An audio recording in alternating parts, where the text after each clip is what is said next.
Blink, penulis Malcolm Gladwell. Kemampuan berpikir tanpa berpikir. Pendahuluan, patung yang tampak kurang pas. Dalam bulan September 1983, seorang pedagang barang seni bernama Gianfranco Becina datang ke Museum J. Paul Getty di California. Katanya, ia memiliki sebuah patung batu pualam berasal dari abad ke-6 sebelum Masehi.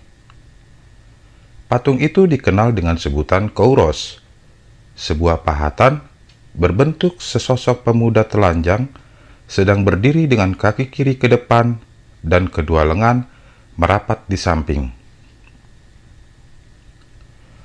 Konon, di dunia hanya ada sekitar 200 Kouros, dan kebanyakan telah ditemukan dalam kondisi rusak berat atau bahkan terpotong-potong di pekuburan atau di tempat-tempat penggalian purbakala.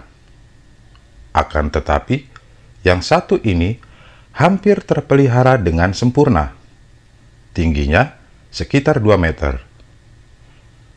Patung ini memiliki semacam pendar berwarna cerah yang membuatnya berbeda dari benda-benda purbakala lain.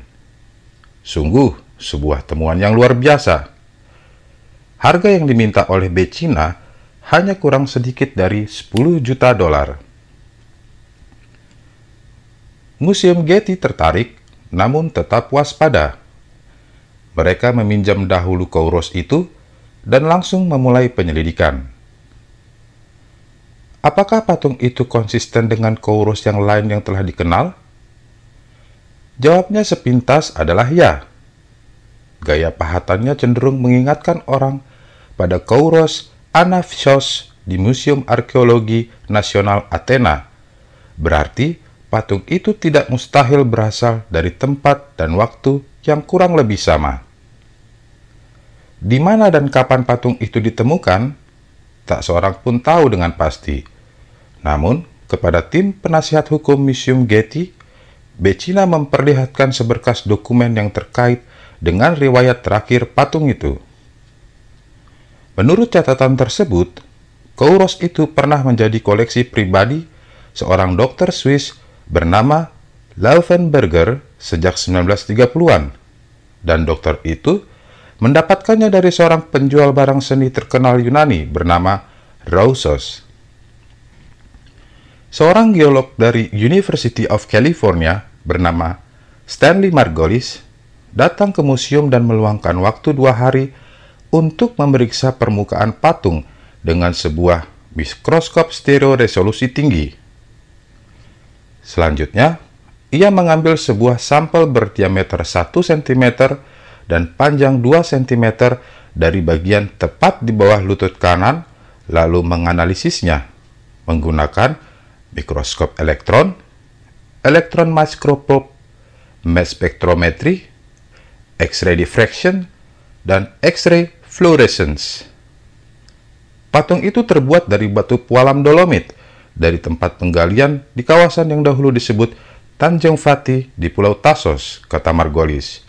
Dan permukaan patung tertutup oleh sebuah lapisan tipis kalsit yang signifikan, kata Margolis kepada Museum Getty, karena dolomit dapat berubah menjadi kalsit hanya setelah melewati masa ratusan atau bahkan ribuan tahun. Dengan kata lain, patung itu sungguh benda purbakala, bukan tiruan yang dibuat dalam waktu belum terlalu lama. Museum Getty puas. 14 bulan setelah penyelidikan Kouros itu dimulai, mereka setuju untuk membelinya. Pada musim gugur 1986, patung itu dipamerkan untuk pertama kalinya. New York Times mengangkat peristiwa itu dengan sebuah laporan di halaman depan. Beberapa bulan kemudian, kurator barang antik Getty, Marion Drew, menulis sebuah risalah yang panjang dan syarat pujian tentang perolehan museum itu untuk sebuah jurnal seni, The Burlington Magazine. Sekarang, patung yang berdiri tegak tanpa alat bantu untuk menopang, dengan tangan lurus tegap sampai ke paha, tampak mengekspresikan semangat dan percaya diri yang merupakan karakteristik saudara-saudara dekatnya. True menyimpulkan dengan rasa kemenangan penuh.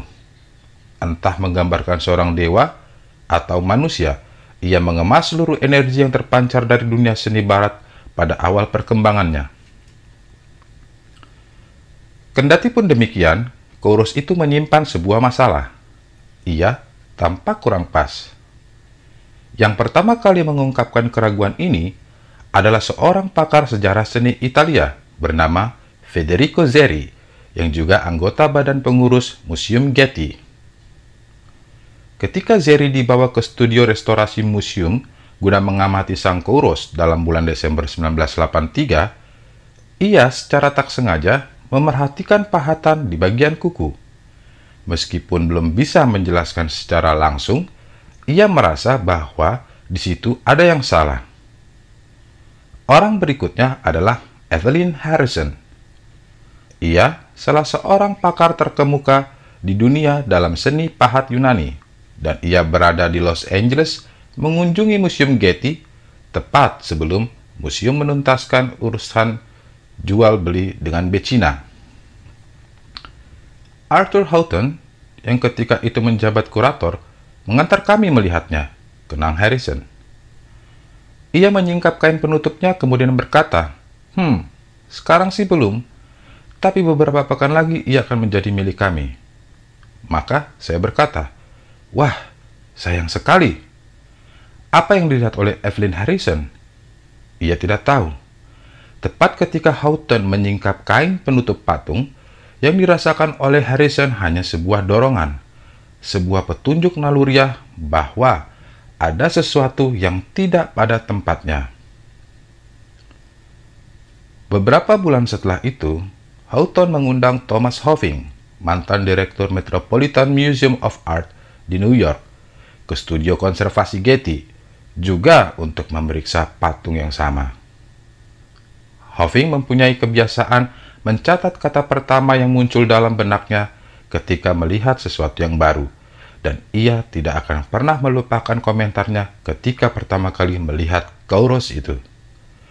Kata itu adalah fresh. Fresh, kenang Hoffing. Dan fresh atau segar bukan reaksi yang tepat untuk sebuah patung yang konon berusia 2000 tahun. Belakangan, sewaktu mengenang kembali peristiwa itu, Hoffing sadar mengapa pikiran itu terlintas di kepalanya. Saya pernah melakukan penggalian di Sisilia, tempat kami menemukan potongan-potongan dan sisa-sisa benda macam ini. Tak ada yang tampak seperti ini. Kouros yang satu ini seolah-olah pernah dicelupkan ke dalam kafe latte paling lezat dari Starbucks. Hoffing berpaling kepada Houghton. Apakah Anda sudah membayarnya, Houghton? Kenang Hoffing, tampak terkejut.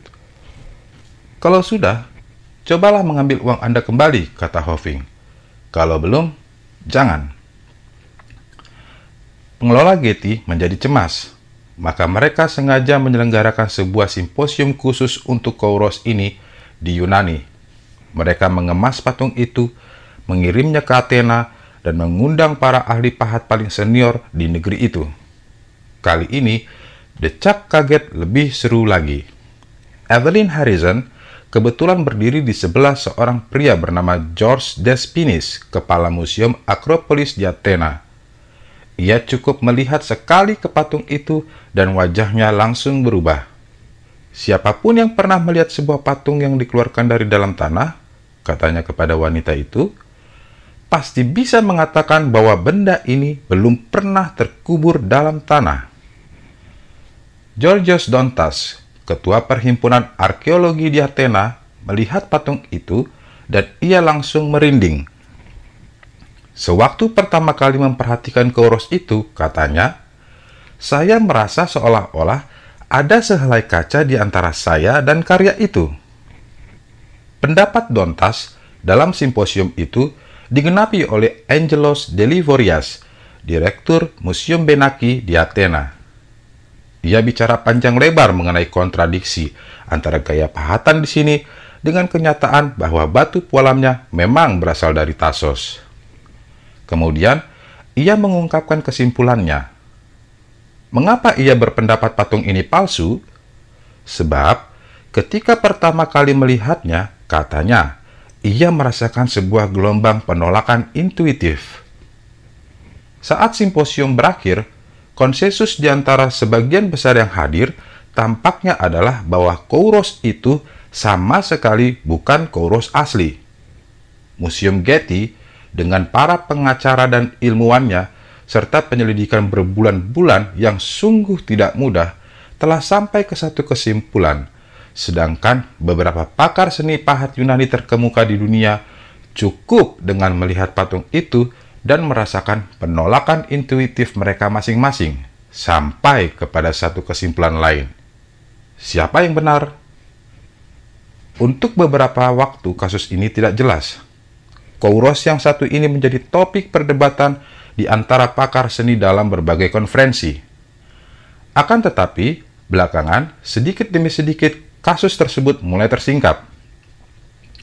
Surat-surat yang terus diselidiki dengan cermat oleh para ahli hukum Getty sampai ke dokter Swiss yang bernama Laufenberger, misalnya, ternyata palsu. Salah satu surat itu yang bertanggal tahun 1952 mempunyai kode pos yang belum ada sampai 20 tahun kemudian. Sebuah surat lain yang bertanggal tahun 1955 merujuk ke sebuah rekening bank yang belum dibuka sampai tahun 1963. Pada awalnya, kesimpulan setelah penelitian berbulan-bulan adalah bahwa Kouros Museum Getty dibuat dengan gaya seperti Kouros Anafisos. Akan tetapi, itu pun belakangan diragukan. Makin cermat penelitian para pakar seni pahat Yunani, makin besar kemungkinan mereka melihatnya sebagai sebuah karya seni tiruan membingungkan karena menganut beberapa aliran berbeda dari beberapa tempat dan ruang waktu berbeda. Proporsi ramping pemuda di situ mirip yang tampak pada Kouros Tenea yang disimpan di sebuah museum di Munchen. Dan ikal rambutnya yang bergaya lebih mirip Kouros di Metropolitan Museum di New York.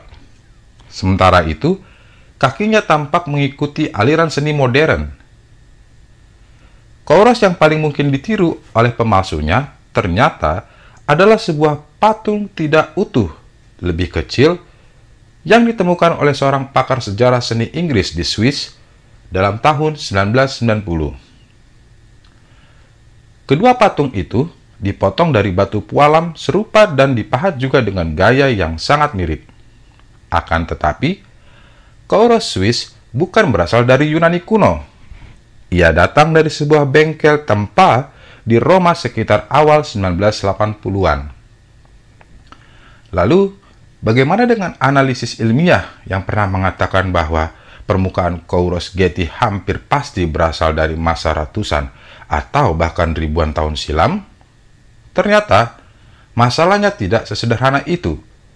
Setelah dianalisis lebih lanjut, seorang geolog lain menyimpulkan bahwa permukaan sebuah patung pualam dolomit bisa saja dituakan dalam waktu beberapa bulan menggunakan kapang kentang.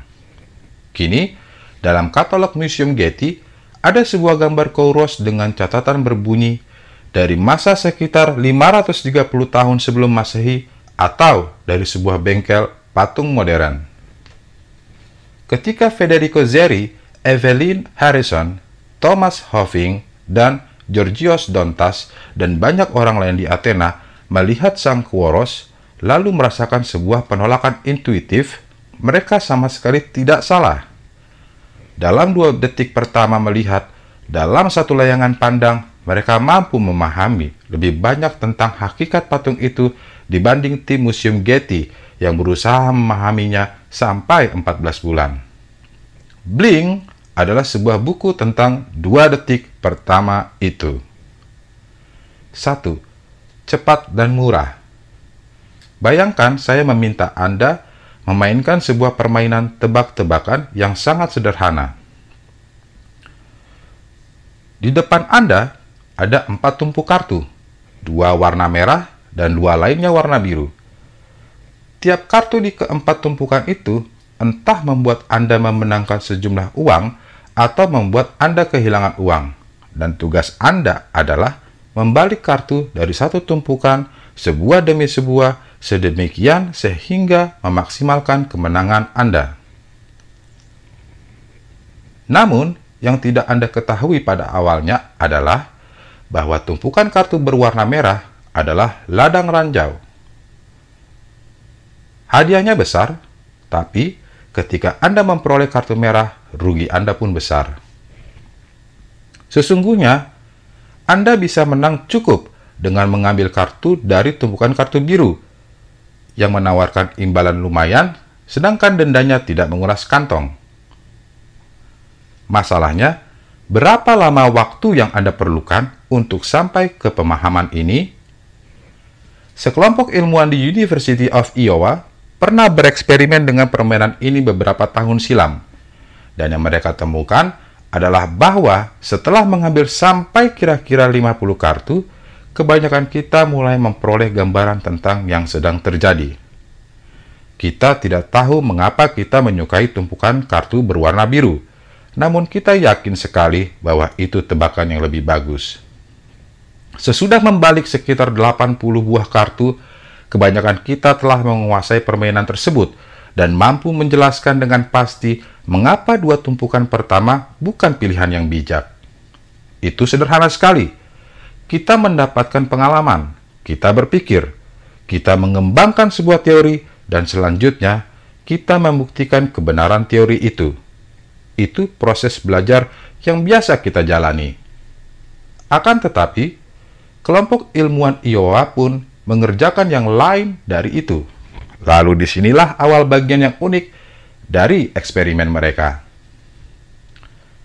Mereka menghubungkan tiap petaruh ke sebuah mesin yang mengukur aktivitas kelenjar keringat di bawah kulit di telapak tangan mereka. Seperti kebanyakan kelenjar keringat, yang ada di telapak tangan pun bereaksi terhadap stres selain terhadap temperatur. Itu sebabnya telapak tangan kita basah sewaktu gugup. Yang ditemukan oleh para ilmuwan Iowa adalah bahwa para petaruh itu mulai mengembangkan reaksi stres terhadap tumpukan kartu merah sejak kartu ke-10. 40 kartu sebelum mereka berani mengatakan mereka mempunyai firasat tentang yang tidak beres pada kedua tumpukan kartu merah. Yang lebih penting, tepat ketika telapak tangan mereka mulai berkeringat, perilaku mereka pun mulai berubah. Mereka mulai menyukai kartu biru dan makin jarang mengambil kartu dari tumpukan kartu merah. Dengan kata lain, para petaruh mulai memahami permainan itu sebelum tahu bahwa mereka telah menyadarinya. Mereka mulai membuat penyesuaian-penyesuaian yang diperlukan lama sebelum mereka sadar tentang penyesuaian-penyesuaian yang seharusnya dilakukan. Eksperimen Iowa tentu saja hanya sebuah permainan kartu sederhana yang menggunakan beberapa subjek dan sebuah detektor stres. Kendati pun demikian, ini memberikan gambaran yang jelas sekali tentang cara kerja pikiran kita. Di sini, ada sebuah situasi ketika pertaruhan begitu tinggi, ketika segalanya serba cepat, dan ketika tiap peserta dituntut memahami begitu banyak informasi baru dan membingungkan dalam tempo sangat singkat. Apa pesan di balik eksperimen Iowa itu bagi kita? Bahwa dalam kejadian-kejadian macam itu, otak kita menggunakan dua strategi sangat berbeda untuk memahami situasi. Yang pertama adalah yang sudah lama akrab dengan kita. Strategi belajar dengan sadar. Kita memikirkan yang setelah kita pelajari dan akhirnya kita memperoleh jawabnya. Strategi ini sesuai nalar dan pasti. Namun, kita memerlukan 80 bukaan kartu untuk sampai ke sana. Kerjanya lambat dan memerlukan banyak informasi. Ternyata, ada sebuah strategi kedua, kerjanya jauh lebih cepat. Hasilnya, sudah mulai kelihatan kendati baru bukaan ke-10, dan betul-betul cerdas. Sebab, bahaya yang mengancam di balik kartu merah bisa terasa hampir dalam seketika. Meskipun begitu, cara ini mempunyai kekurangan, karena kerjanya, setidaknya pada permulaan, sepenuhnya berlangsung di bawah sadar. Ia mengirim pesan-pesannya melalui jalan tak langsung yang tidak lazim, misalnya kelenjar-kelenjar keringat di telapak tangan. Beginilah kerja otak ketika otak mencapai kesimpulan tanpa langsung memberitahu kita bahwa kesimpulan telah diperoleh. Pengambilan keputusan seperti inilah yang dimanfaatkan oleh Evelyn Harrison, Thomas Hoffing, dan para cendekiawan Yunani. Mereka tidak membebani diri dengan analisis dan pembuktian yang rumit. Mereka hanya memusatkan perhatian pada yang dapat mereka tangkap dalam sekejapan mata. Cara berpikir mereka adalah yang oleh pakar psikologi kognitif Gerd Gigerenzer disebut sebagai fast and frugal, cepat dan murah. Yang mereka perbuat hanya memandang patung itu, kemudian membiarkan bagian tertentu otak mereka melakukan serangkaian perhitungan cepat, dan sebelum pikiran sadar manapun muncul, mereka merasakan sesuatu mirip ketika seorang petaruh mendapati telapak tangan mereka tiba-tiba basah oleh keringat. Bagi Thomas Hoffing, petunjuk muncul dalam wujud komentar aneh segar yang tiba-tiba muncul dalam benaknya. Dalam kasus Angelos Delivorius, ada gelombang penolakan intuitif. Bagi Georgios Dontas, muncul perasaan seolah-olah ada sebidang kaca di antara ia dan karya seni itu. Apakah mereka tahu mengapa mereka tahu? Tidak semua, namun mereka tahu. 2. Komputer internal. Bagian otak kita yang bisa sampai ke kesimpulan seperti ini disebut bawah sadar adaptif atau adaptive unconscious. Dan studi tentang pengambilan keputusan macam ini merupakan salah satu bidang baru paling penting dalam psikologi. Bawah sadar adaptif jangan dirancukan dengan bawah sadar yang dimaksudkan oleh Sigmund Freud, yakni sebuah tempat gelap dan suram yang penuh dengan hasrat dan memori serta fantasi yang terlalu rumit untuk dipikirkan secara sadar. Pandangan baru tentang bawah sadar adaptif ini, sebaliknya, dipahami sebagai semacam komputer raksasa yang dengan cepat dan secara diam-diam mengolah begitu banyak data yang diperlukan agar kita dapat tetap berfungsi sebagai manusia. Ketika Anda melangkah ke jalan raya dan tiba-tiba sadar ada sebuah truk meluncur deras ke arah Anda, punyakah Anda waktu untuk memikirkan semua pilihan yang tersedia? Tentu saja tidak. Satu-satunya cara yang memungkinkan manusia bertahan hidup sebagai sebuah spesies selama ini adalah karena kita telah mengembangkan sebuah alat pembuat keputusan lain yang mampu bekerja cepat sekali berdasarkan informasi sangat sedikit. Sebagaimana ditulis oleh psikolog Timothy D. Wilson dalam bukunya Strangers to Ourselves, pikiran bekerja paling efisien dengan menyerahkan sejumlah tugas berpikir yang canggih dan tingkat tinggi kepada sistem bawah sadar, sebagaimana sebuah pesawat jet modern mampu terbang menggunakan pilot otomatis dengan masukan hanya sedikit atau tidak sama sekali dari manusia, sang pilot sadar. Bawah sadar adaptif mempunyai kemampuan sangat istimewa dalam hal mengukur situasi, memberi peringatan tentang bahaya, menetapkan saran, dan memulai aksi secara efisien dan canggih. Menurut Wilson, kita sebetulnya bolak-balik antara menggunakan modus pikir sadar dan bawah sadar sesuai situasi. Sebuah keputusan untuk mengundang mitra kerja santap bersama dilakukan secara sadar. Anda merencanakannya. Dalam pertimbangan Anda, itu akan menyenangkan. Maka, Anda mengundangnya. Namun, keputusan spontan untuk membantah perkataan sang mitra yang sama dibuat oleh modus pikir bawah sadar oleh bagian otak berbeda dan digerakkan oleh bagian berbeda dalam kepribadian Anda. Setiap kali bertemu seseorang untuk pertama kalinya, setiap kali mewawancarai seorang pelamar, setiap kali bereaksi terhadap suatu gagasan baru, setiap kali dihadapkan dengan tuntutan membuat keputusan cepat dalam situasi tegang, kita menggunakan bagian otak yang kedua tadi.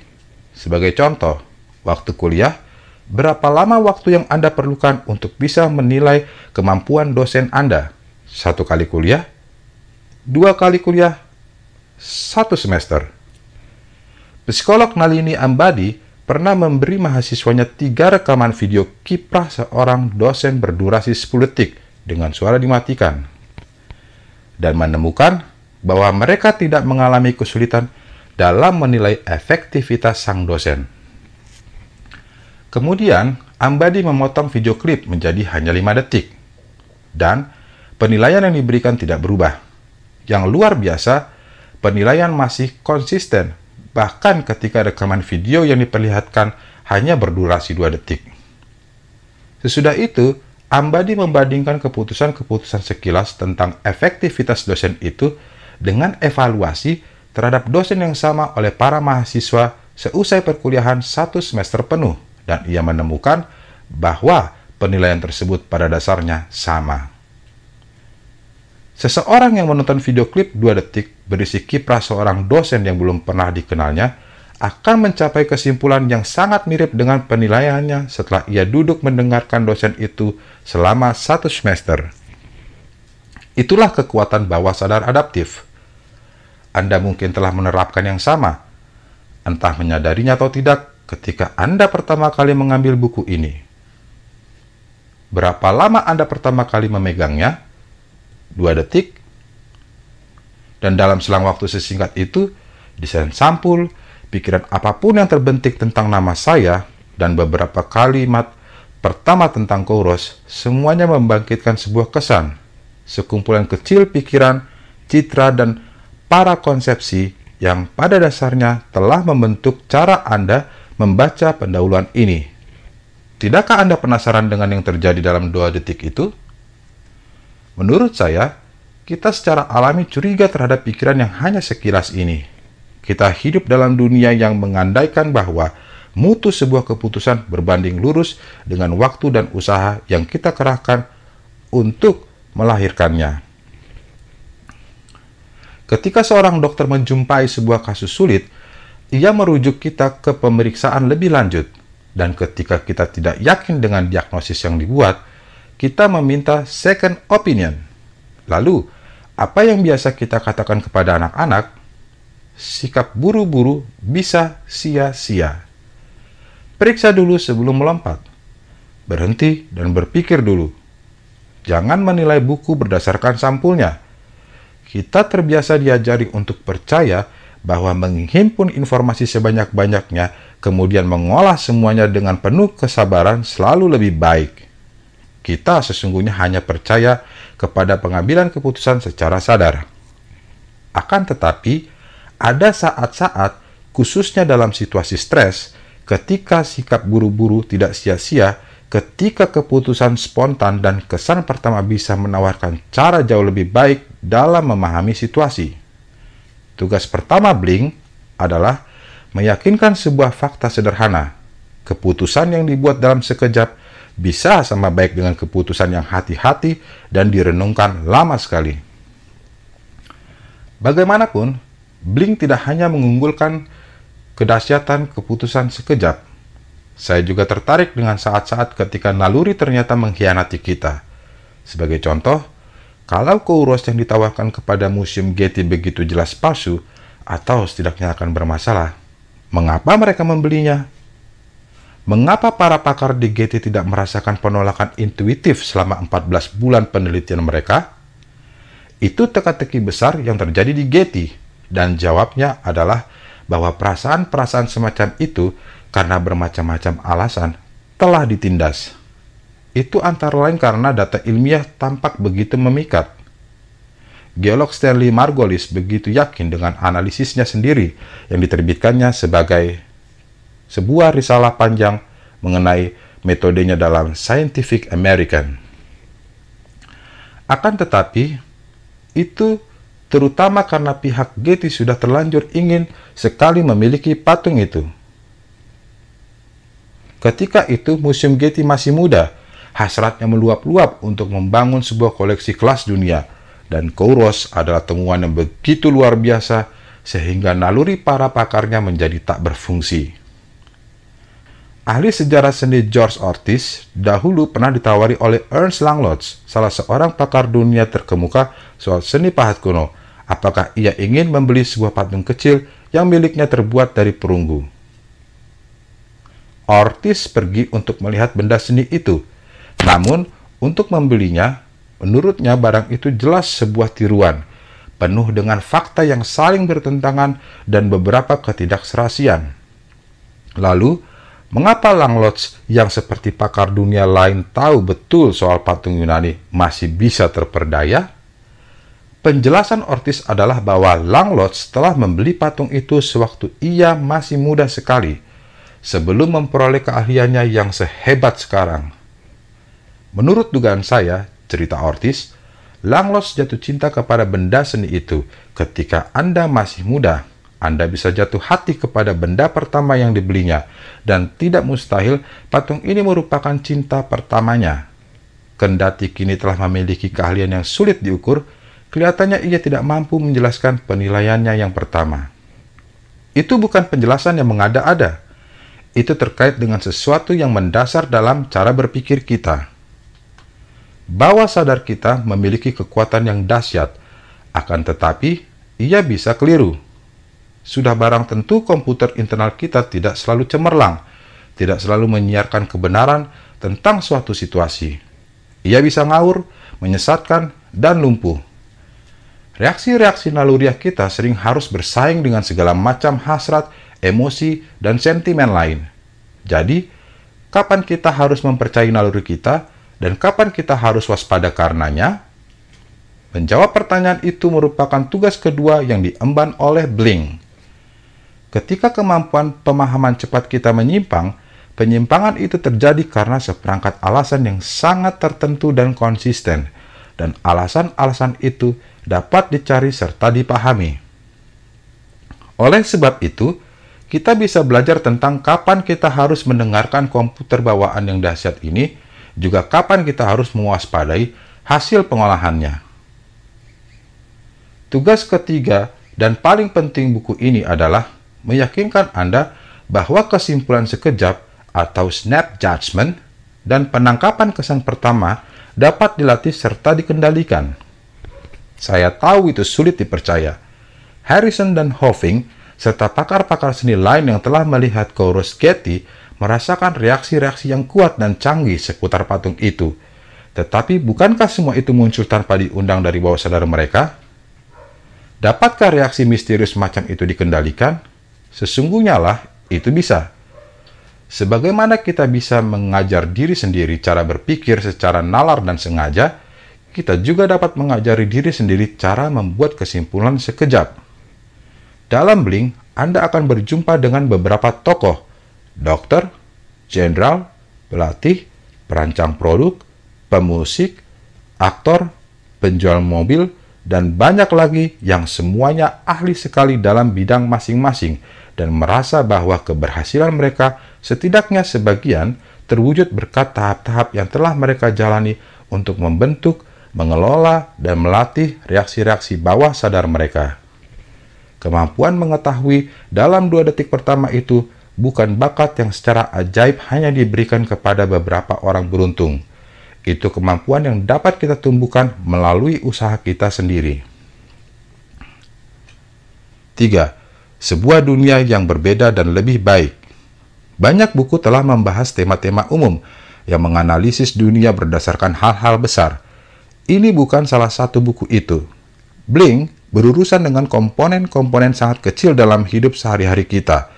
Isi dan asal-usul kesan-kesan sesaat serta kesimpulan-kesimpulan yang muncul secara spontan setiap kali kita bertemu orang baru, menghadapi sebuah situasi kompleks atau harus membuat keputusan dalam kondisi stres. Ketika bicara soal kewajiban memahami diri sendiri dan dunia kita, menurut saya kita terbiasa memberikan perhatian terlalu banyak kepada perkara-perkara besar dan hampir mengabaikan saat-saat yang hanya beberapa kejap mata itu. Namun, apa yang akan terjadi andai kata kita memberi perhatian yang serius kepada naluri kita? Bagaimana kalau kita berhenti memeriksa cakrawala dengan teropong dan sebaliknya mulai menyimak proses pengambilan keputusan dan perilaku kita sendiri menggunakan mikroskop yang paling kuat? Rasanya itu akan mengubah cara kita menghadapi konflik.